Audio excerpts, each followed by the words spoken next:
கந்தன்மலை திரைப்படம் தொடர்பாக 2 விதமான கேள்விகள் இருக்கு. பொதுவாக சினிமால இருந்து தான் அரசியலுக்கு வருவாங்க. நீங்க அரசியல இருந்து சினிமாவுக்கு போயிட்டீங்க, இது எப்படி?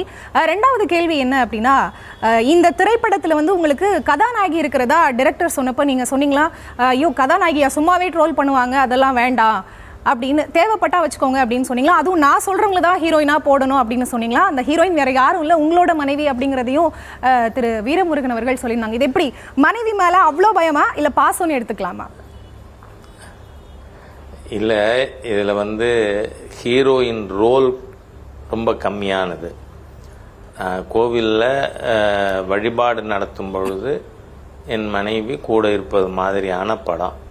அதனால் அதற்கு வந்து வேறு யாரையும் தேட வேண்டியது இல்லைங்கிற ஒரு எண்ணத்தில் முடிவு செய்யப்பட்டதே ஒழிய வேற ஒன்றும் காரணம் இல்லை. சரி, அடுத்தடுத்து உங்களை வெள்ளித்திரைகளில் பார்க்க முடியுமா?